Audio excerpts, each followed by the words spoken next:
Welcome back to the Whole Bible series. This week we are in the book of Job. So Job, or Job, is part of the writings in the Tanakh.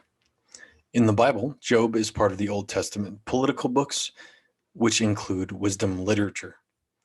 So Job records a story about a man and his interaction with his friends and with God. It may or may not be a historical account, but the story gives us great insight into the character and the workings of God. It also gives us some insight into the age-old question, why do bad things happen to good people? For more information, please go back to episode 21. Job is the 18th book of the Bible. It was written by an unknown author and of unknown origin. It was likely written as a piece of wisdom literature long after the so-called events of the book take place. The book of Job places itself outside of Israel and to the east. It very possibly is situated in Edom or in the area prior to the nation of Edom during the time of Abraham. Again, for more information, please go back to episode 21. Job is broken into 4 sections. Here's the timeline that we've been working through as we've gone through the historical books. So as you can see, Job down here in black is way back towards 2000 BC or so. Let's start with the first section. Chapter 1. There was a man in the land of Uz, whose name was Job. And that man was blameless and upright, one who feared God and turned away from evil. There were born to him 7 sons and 3 daughters. He possessed 7,000 sheep, 3,000 camels, 500 yoke of oxen, and 500 female donkeys, and very many servants, so that this man was the greatest of all the people of the East.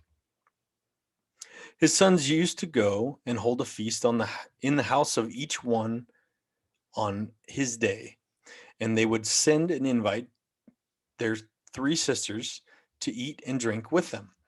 And when the days of the feast had run their course, Job would send and consecrate them, and he would rise up early in the morning and offer burnt offerings according to the number of all of them.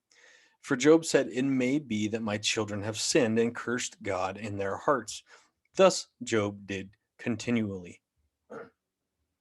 So the exact location of Uz is uncertain, and part of that's due to Job's long and complex literary tradition, which have associated Uz with different areas, both with Syria and Edom.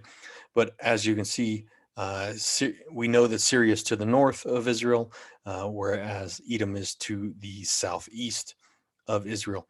So here's a map of approximately where Uz is, and we can get this from the references to the east, and also we'll see in just a little bit that there's roving people from the Chaldeans and the Sabaeans, which are both here pointed at in red arrows.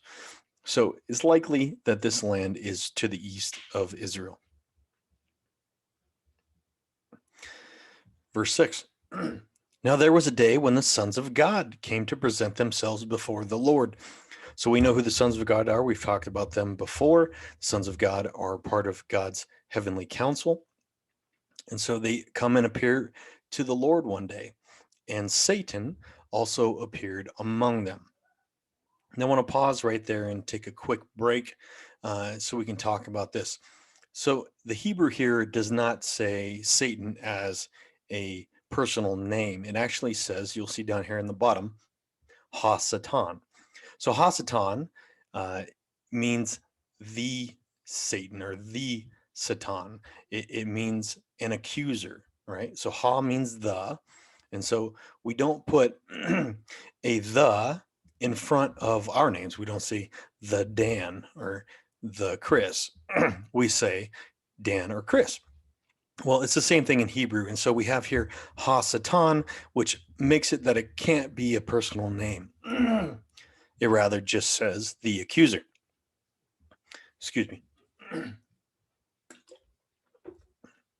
So if we look in the box on the left, it gives you a little breakdown of Satan. The Hebrew root Satan means to oppose, obstruct, or accuse. The book of Job has a supernatural Satan figure, which operated under the authority of God as Job's faithfulness was tested. In this context, the author placed the definite article the before the noun, the Satan, which suggests the name or the term is not a proper name, but rather a title or an office. So here we have a divine figure who comes to the divine council, to the council that God is holding. He comes and his title is the accuser. And so the accuser comes to this divine council meeting and approaches God. And so that's where we are here in verse 6. So wherever we see Satan in the book, just know that this is actually written back into the Old Testament from the New Testament once we have a Satan figure. But in Job, it actually refers to Satan, Ha-Satan, the accuser. So wherever we see Satan in the book of Job, we're going to see, rather read it as the accuser. Verse 7, the Lord said to Satan, where have you come from? Satan answered the Lord and said, from going to and fro on the earth and walking up and down on it. The Lord said to Satan, have you considered my servant Job, that there is none like him on the earth, a blameless and upright man who fears God and turns away from evil? So here we see that God infers to the accuser and what his job is. He's walking around the earth looking for somebody to accuse.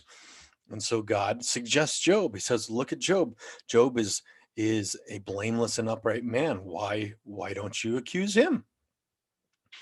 Verse 9, then Satan answered the Lord and said, does Job fear God for no reason? Have you not put a hedge around him and his house and all that he has on every side?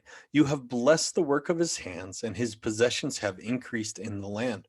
But stretch out your hand and touch all that he has, and he will curse you to your face. And the Lord said to Satan, behold, all that he has is in your hand. Only against him do not stretch out your hand. So Satan went out from the presence of the Lord. Verse 13. Now there was a day when his sons, talking about Job, his sons and daughters were eating and drinking wine in their oldest brother's house. And there came a messenger to Job and said, the oxen were plowing and the donkeys feeding beside them. And the Sabaeans fell upon them and took them and struck down the servants with the edge of the sword. And I alone have escaped to tell you. While he was yet speaking, there came another who said, the fire of God fell from heaven and burned up the sheep and the servants and consumed them. And I alone have escaped to tell you.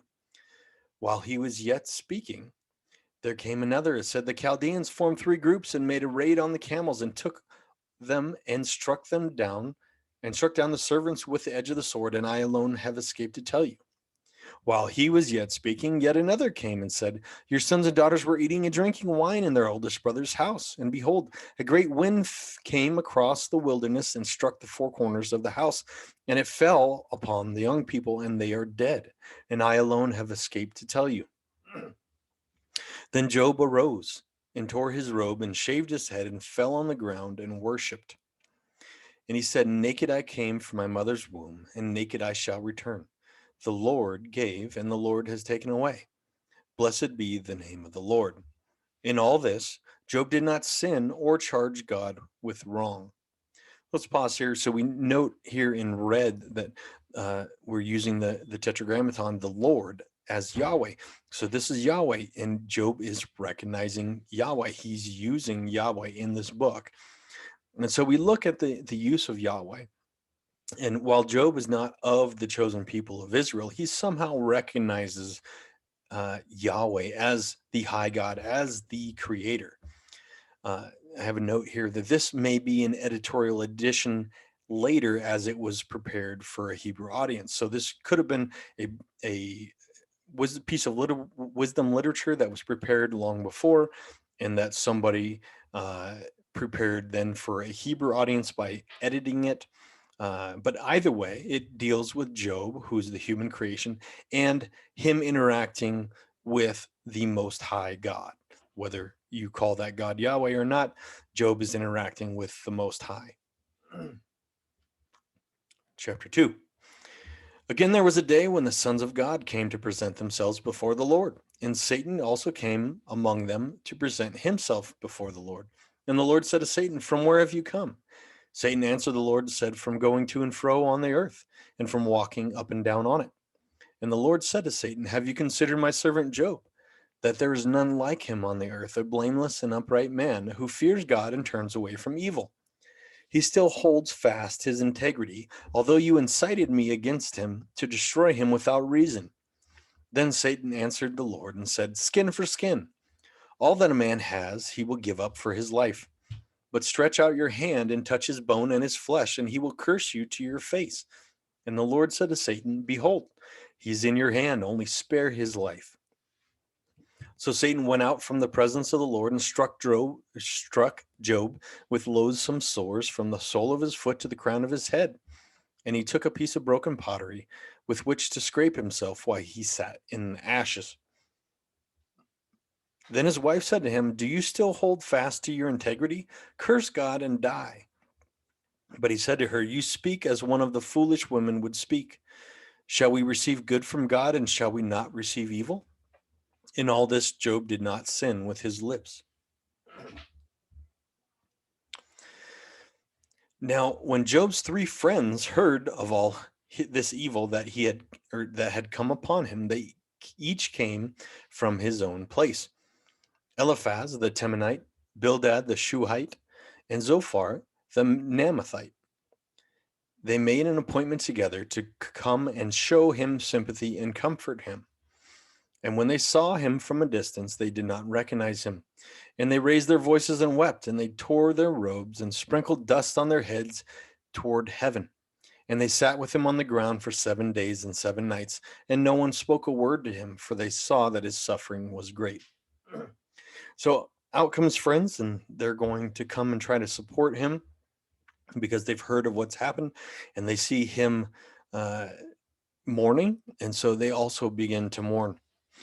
There's a note here to the left. It says, sitting down in silence with him for a week may have been their way of mourning over his death-like condition, or it may have been an act of sympathy or comfort, or a reaction of horror. Whatever the reason, in the custom of the day, they allowed the grieving person to express himself first. So that explains why they're silent. They come and they just sit with him and be with him, but they're waiting for him to speak when he's ready. Then we come to the second sections of the dialogues. So then Job, after a week, begins to speak, and he complains and he feels sorry for himself. And this is part of what he says. He says, "Let the day perish on which I was born, and the night that said a man is conceived, let that day be darkness." So Job here is wishing he was never born because he's in such pain. And so his friends then enter into a conversation with him, which turns into an argument. Their argument with Job is based on the common ancient Near East view of how God's operated. And so let's look down at the little cycle down here in the bottom. And so this was the understanding of how God's operated in the ancient Near East. So you would be in the middle of your normal life, and then a God would become angry. And because a God would become angry, something bad would happen. And when something bad happened, you needed to go confess and sacrifice to the God because you needed to appease the God. You needed to make that God happy. For whatever reason, he was angry. Whether you did something wrong or not, you needed to go appease him. And then once the God was appeased, he would then bless you and you'd be back to normal life. And so this was an angry cycle that would just continue over and over. So whenever there was a famine or something bad would happen, they would automatically think that their local God is angry. And so they would go and sacrifice to that God and try to appease the God so that he would bless them once again. So this is where they're coming from and where the friends are arguing from. But Job vigorously defends himself and his righteousness. And he's throwing out there that he's not done anything wrong, that God is persecuting him for no reason. There's a note here from the survey. The Old Testament on the left The friends advised Job, in effect, to confess to unknown or unreal sins to appease an angry deity. So they're telling Job, whether you did something wrong or not, just confess and sacrifice for it, and maybe the God will be happy and then take care of it. But Job refuses to do this because he has done nothing wrong, and so he's going to refuse to sacrifice to God or to a God and try to appease them because he's done nothing wrong. And so this is the cycle that continues throughout these 24 chapters, 25 chapters, is them going back and forth and arguing through these viewpoints. But in this, we find a central theme. And so I want to spend a little time on the central theme. This central theme is called the retribution principle. So first I want to explain what this is, and then we'll get into a little bit of how this relates in the ancient Near East. So the retribution principle articulates one of the basic beliefs of human beings in most cultures in most periods of time, at least those who believe in gods of some sort. The retribution principle is this. Simply stated, the righteous will prosper and the wicked will suffer. The oft-appended corollary is that if someone suffers, they are wicked, and if someone prospers, they are righteous. In this formulation, all the major words are being used to point to larger categories. So let's go through some of these words in here. Righteous refers to behavior that pleases God and brings his favor. In some cultures, this is found to be moral behavior, while in others, in ritually meticulous performance. In some cultures, like ancient Israel, it includes both. You have both moral behavior and your ritual cult.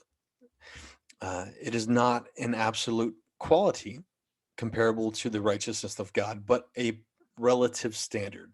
So righteousness doesn't mean that you're wholly righteous, but that you are doing what you should be doing. Prosper refers to anything perceived to be a blessing or benefit in one's experience. It includes material prosperity, many children and grandchildren, and good health and success in one's endeavors. For Israel, think of the humanity's state in the Garden of Eden, and in the post-fall situation, the blessings of the covenant. The presence of prosperity also often results in high social standing and respect from others. So we talked a little bit about this going through the early books in the Old Testament. When someone was able to conceive a child, they were blessed. They felt that they were blessed by God or blessed by the gods. And when they were barren, they felt that they were cursed by the gods or by God. Let's go to wicked. Wicked is used in this formula to identify behavior that is displeasing to God or unacceptable in society, or both. Excuse me. It can describe failure to behave in certain ways or failure to participate in necessary rituals. Suffer covers the general category of negative experience from crop failure and ill health of oneself and one's family to any negative set of circumstances, bad luck, nothing working out right, people taking advantage or threatening. Many of the laments in the Psalms identify these sorts of situations, as do the curses of the covenant. Continue on, we'll read through this. It is common for people to believe that their circumstances somehow indicate whether they are in favor or out of favor with God, the gods, and signal that they have done something to bring about these circumstances. The Israelites in the Old Testament were no different, and we find similar expectations among the peoples of ancient Near East. This belief is at the core of wisdom literature from the ancient Near East that explores cases of ostensibly righteous, innocent, or upright people experiencing difficulties. It is at the core of the book of Job and represents the basic belief of both Job and his friends. It frames their expectations and stands as the foundation of how the world operates in the economy of a just God. Even among Christians today, it is common to encounter the belief that if someone is doing well in life, he or she must be doing something right, pleasing God and gaining his favor. Inversely, people quickly jump to the conclusion that if life takes a bad turn, There must be a reason. The book of Job then has placed the retribution principle under a microscope. We have already proposed that the policies of God are on trial, and the retribution principle is the targeted policy. The challenger claims that the retribution principle is detrimental to the development of true righteousness because it sets up an ulterior motive, the anticipation of gain. Job claims that if the retribution principle is not enforced, God's justice becomes suspect. Now we're going to read a little bit about the retribution principle in the ancient Near East. The literature of the ancient Near East continually demonstrates that people believed in that the administration of justice in the human world was a concern and a responsibility of the gods. For example, it was, for example, considered the principal jurisdiction of the Babylonian god Shamash to administer justice. Thus, Hammurabi reports to Shamash with his legal collection. If you remember Hammurabi's code, he's writing this while reporting to this god, Shamash, which you see a blurb about on the left. The questions that swirl about the retribution principle lose their philosophical urgency in the ancient world because injustice in the world was often blamed not on the gods, but on demons and humans. In Mesopotamian thinking, evil was built into the cosmos by means of control attributes that are woven into the fabric of the cosmos, but even those had not been established by the gods. Since evil existed outside the jurisdiction of the gods, divine administration of justice did not necessarily eliminate suffering. Some misfortunes came about simply because of how the world was. In both Egyptian and Mesopotamian thinking, the gods were not considered responsible for the evil in the world, and therefore the presence or experience of evil did not have to be resolved in reference to the justice of the gods. This is in contrast to Israel, where nothing existed outside of the jurisdiction of God's sovereignty. In the Sumerian lament over the destruction of Ur, the city is destroyed not as an act of justice or injustice, but because it was time for kingship to be passed on. Likewise, with regard to individuals, suffering could sometimes be one's lot in life for the present. Personal misfortune could also be attributed to an action offending the gods, even if the offense was committed innocently. In such cases, the gods were not unjust. They simply were not very forthcoming about communicating their expectations. So here we see a little bit about what the thinking was in the ancient Near East. And we have Shamash here, who's a Mesopotamian sun god. Basically, he was the one that they saw as the high god. Continuing on. Though Mesopotamians did not seek to defend the justice of the gods, they still believed in the retribution principle. Since they lacked revelation of what the deities required, the people believed offense to the gods was unavoidable, and thus sin was pervasive. Consequently, no one could claim to be innocent. But if worshippers had been ritually conscientious, they expected that the God they worshiped would protect them. This expectation was based not on the belief that the God was just, only that he or she was sensible. The gods needed what humans provided, and in return were capable in most circumstances of providing protection.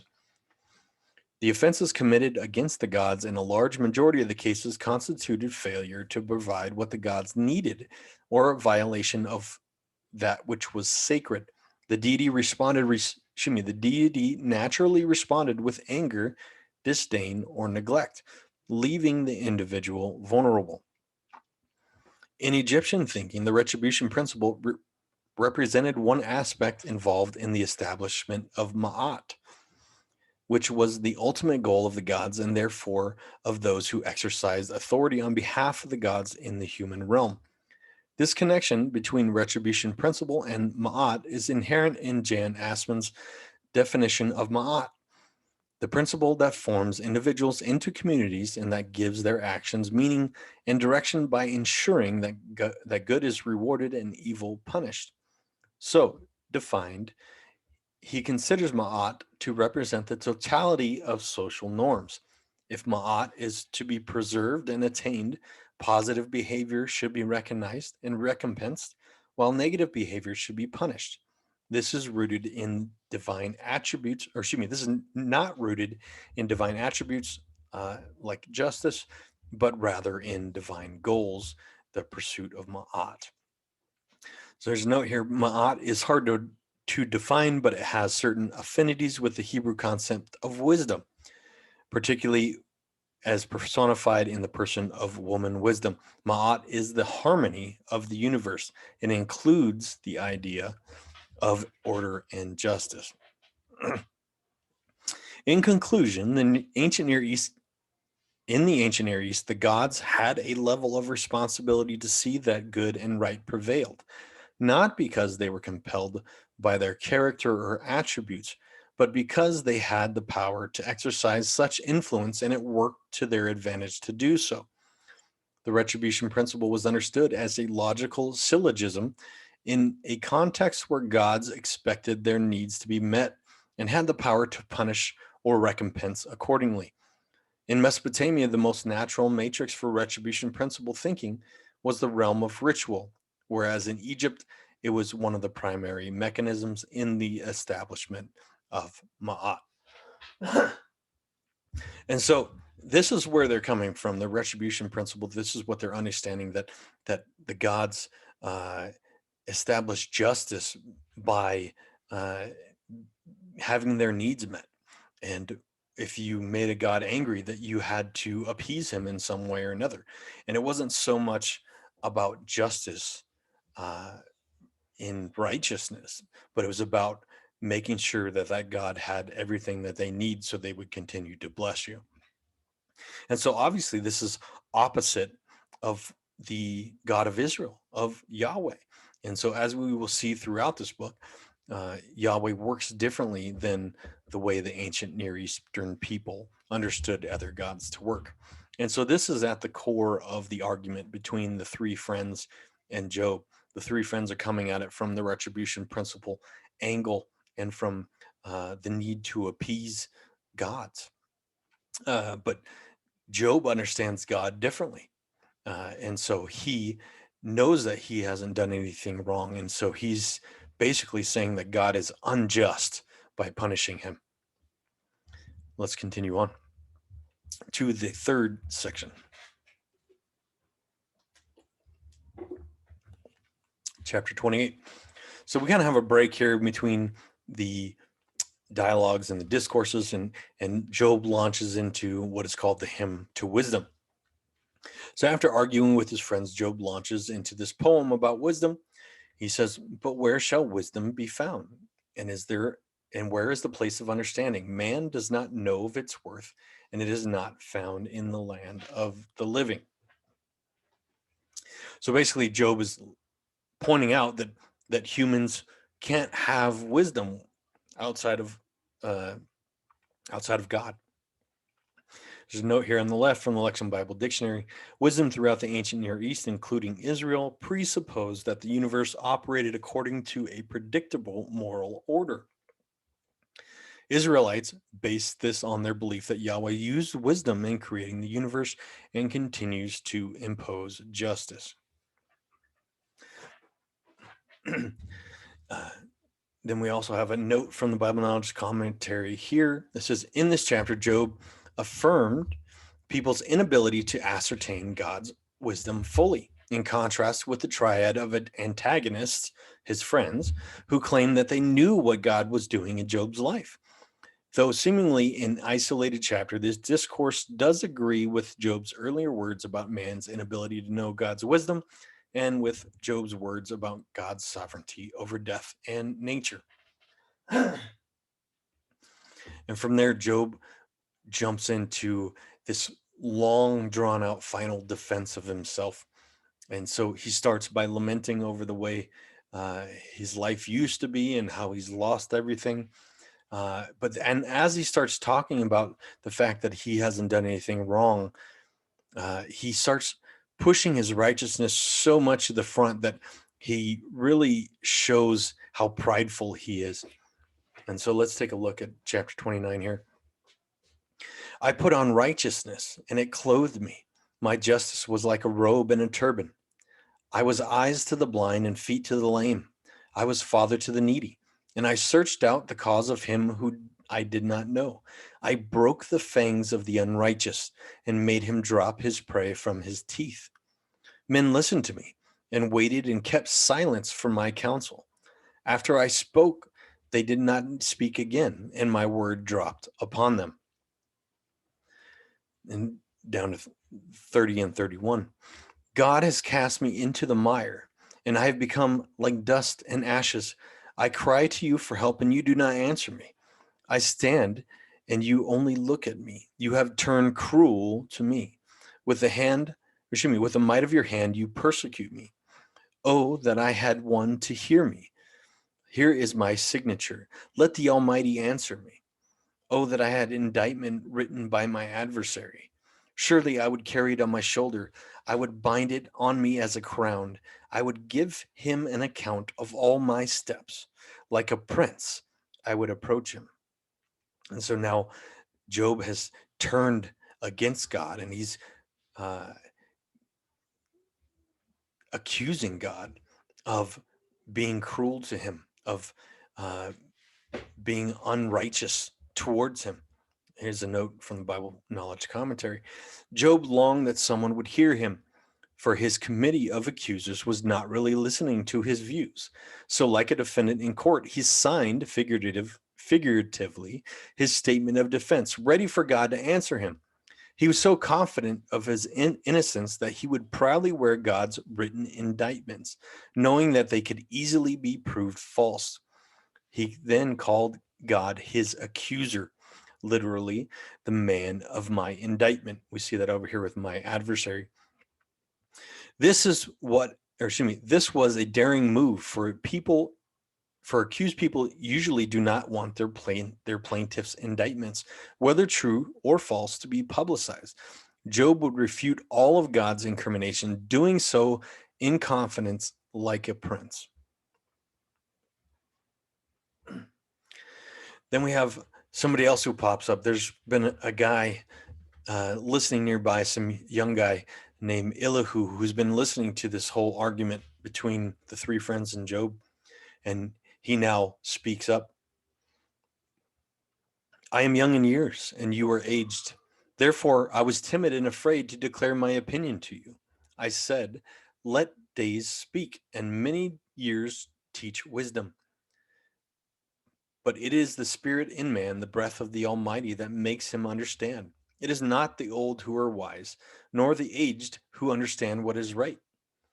And so Elihu goes on from there and rebukes the three friends for not refuting Job's folly. Job is saying outrageous things, and they're not refuting the things that he's saying to come to God's defense, but rather they're just arguing with him, and they're blaming him. Then Elihu returns to Job and rebukes Job for his pride and his attack on God. Hear this, O Job. Stop and consider the wondrous works of God. Do you know how God lays his commands upon them and causes the lightning of his cloud to shine? Do you know the balancing of the clouds, the wondrous works of him who is perfect in knowledge? You whose garments are hot when the earth is still because of the south wind? Can you, like him, spread out the skies hard as a cast metal mirror? Teach us what we should say to him. We cannot draw up our case because of darkness. Out of the north comes golden splendor. God is clothed with awesome majesty. The Almighty, we cannot find him. He is great in power. Justice and abundant righteousness he will not violate. Therefore men fear him. He does not regard any who are wise in their own conceit. There's a note here from the Bible Knowledge Commentary. It says, since the debate stalemated and since God has said nothing, a fifth person has entered the ring. Elihu, a young bystander, angered at both sides of the debate, took advantage of the silence and rose to defend God's justice and sovereignty. Elihu's sensitivity to Job's need contrasts with the harsh words of the three. His views reflect greater insight into Job's situation than the three antagonists possessed. And now God arrives and speaks for himself. Chapter 38. Then the Lord, again Yahweh, answered Job out of the whirlwind and said, "Who is this that darkens counsels by words without knowledge? Dress for action like a man. I will question you, and you will make it known to me. Where were you when I laid the foundation of the earth? Tell me if you have understanding. Who determined its measurements? Surely you know. Or who stretched the line upon it? On what were its bases sunk? And who laid its cornerstone? When the morning stars sang together and all the sons of God shouted for joy." So, quick break here, real quick. We see verse 3, it says, "Dress for action like a man." See this note on the left.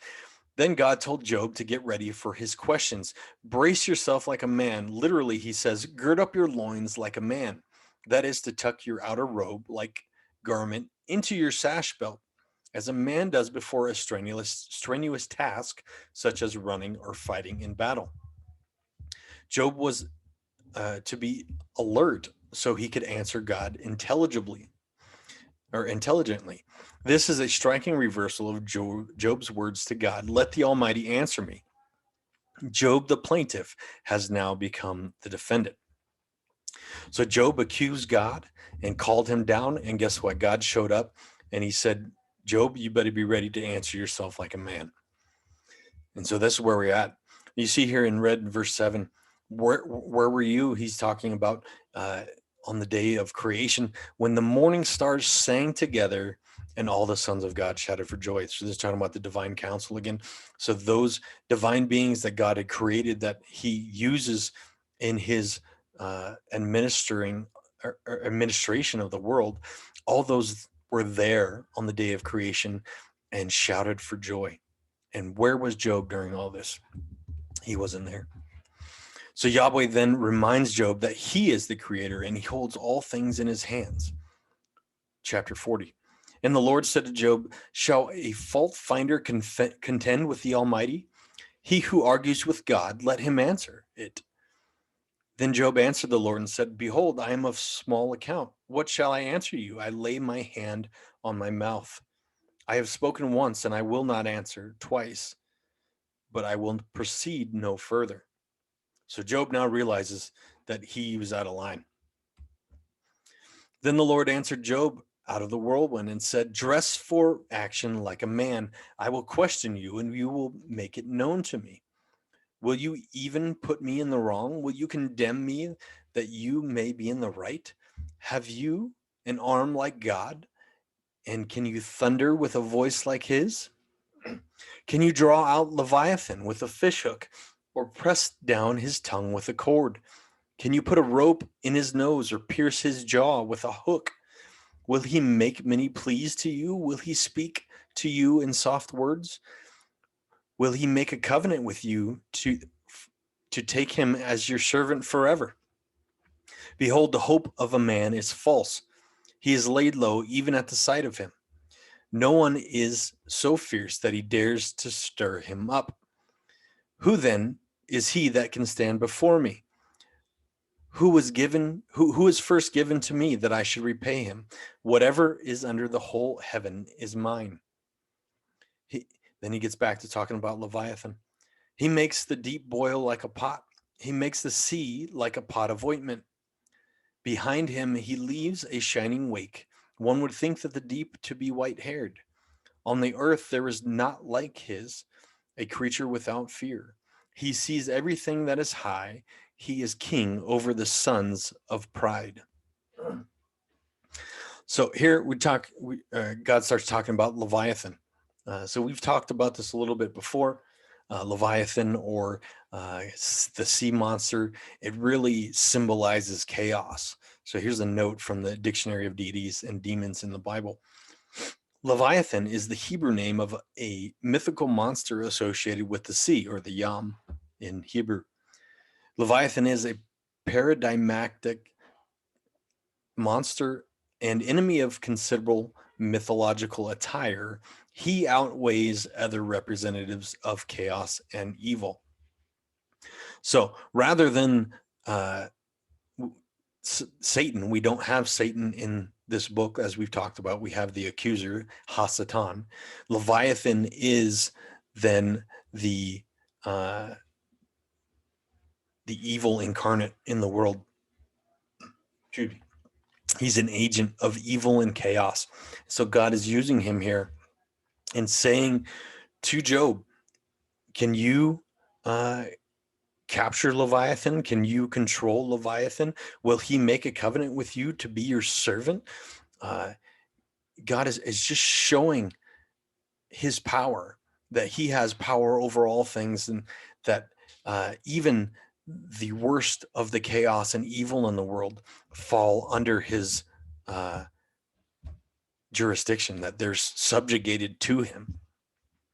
And then in the end here, he has this interesting phrase. He says in verse 34, he sees everything that is high.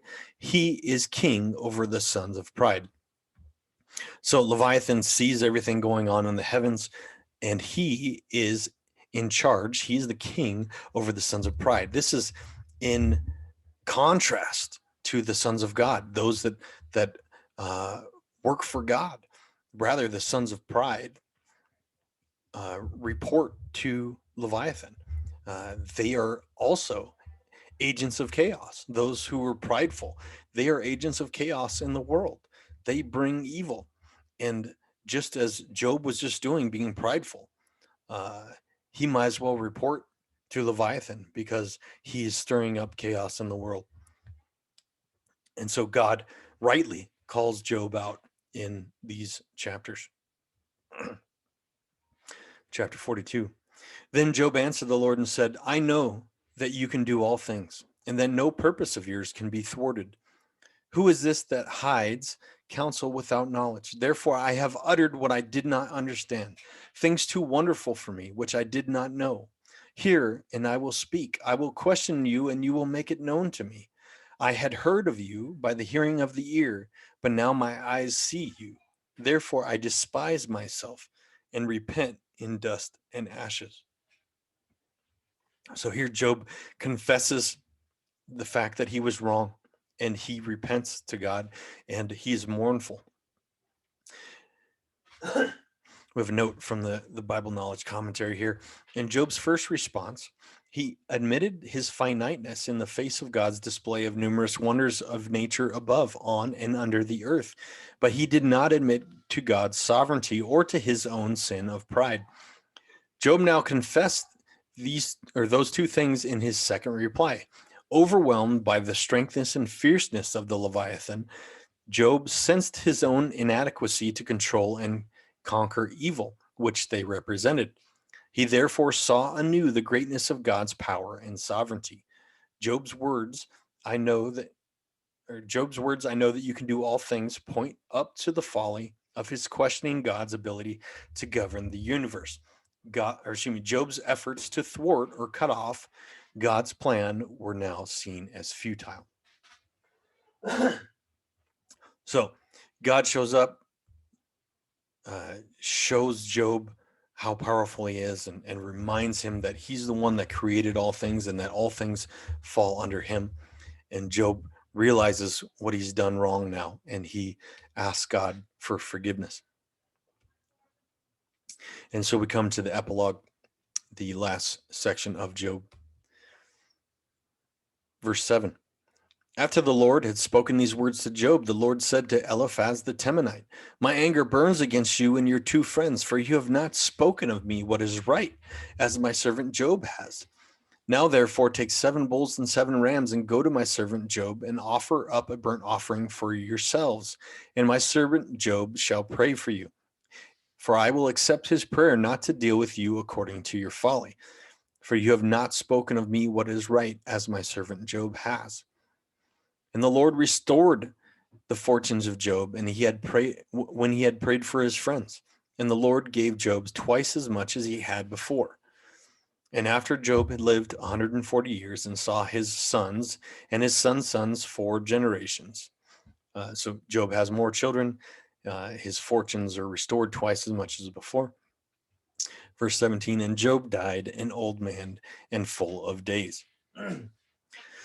So we have a last note here from the Bible Knowledge Commentary. By insisting that suffering was always retributive, the 3 rhetoricians were limiting God's sovereign ability to use suffering for other purposes. All right, so they were saying that God couldn't use suffering for other purposes, but rather he was going back to the principle that we talked about before, the retributive principle, that he was suffering because he had done something wrong. As a result, they cruelly indicted innocent Job. How then did Job speak what is right? Had he not repeatedly and proudly challenged God, accusing him of injustice and unwarranted silence? Yes, but now he had repented of his proud accusations, and he was accepted by God. Furthermore, he never cursed God, as Satan, or the accuser, had predicted and his wife had urged, though he came close to it. Though Job continued to contend with God, he never renounced him. Also, his view of God's power and wisdom exceeded that of the 3. So in this, Job did not sin by his actions prior to being persecuted. Job did not sin even by being angry at God, but Job sinned because of his pride. And so it's not sin for us to be upset, but we must always be loyal to Yahweh. And that's what happened here. Job, regardless of what he had done, he never turned his back on Yahweh. He was never disloyal to Yahweh. He simply challenged him because he didn't understand. And so God made it clear to him, and he repented, and God accepted that. And so what are our takeaways from the book of Job? So there's 6 of them I want to talk about here. Number 1, God does not always work in predictable ways. God has lots of different ways that he works in our lives, and we can't expect him to act any one specific way. 2, there is at least one divine accuser whose job it is to test God's people. All right, so Hasatan, being a job title, is an accuser, and this does not make him an evil divine being, but rather he is doing a job that God has set out for him. He's out testing God's people. Now, there may be more than one Hasatan. We don't know that. And we also don't know that if Hasatan here in Job ends up turning into who we know as Satan in the New Testament. It could be very well that Leviathan is the Satan character in this epic rather than Hasatan. Number 3, God does not cause evil and suffering in our lives. Rather, he allows it to happen. And we'll talk about that in a minute. Number 4, God is just. Ultimately, the righteous will be rewarded and the evil punished. But we can't expect that to happen on our timetable here on earth. It will happen in God's timing. Number 5, God blesses his children because he loves them, not because they deserve it. God wants to bless those who love him. He does. He wants to bless the believers, but they're not going to get blessing because they deserve it, because they worked hard and because they were really, really good. God then instead blesses his people because he loves them. And number 6, chaos and evil are subject to Yahweh. So Leviathan, Satan, all the evil powers are still subject to Yahweh. And in the end, they will bow down to him and will be punished for their iniquity. So that leads us back to the question we had at the beginning. Why do bad things happen to good people? The answer is because God allows it to happen. While this may seem callous, God does not remove the free will of man in a sinful world to ease suffering. Ultimately, he desires that those affected will turn to him, ending in their good and his glory. So I hope that makes sense. And I hope you learned something today from the book of Job. If you have any questions, please write them down below or email me. I'd love to speak with you and help you understand God's word further. Thank you for joining us and have a great night.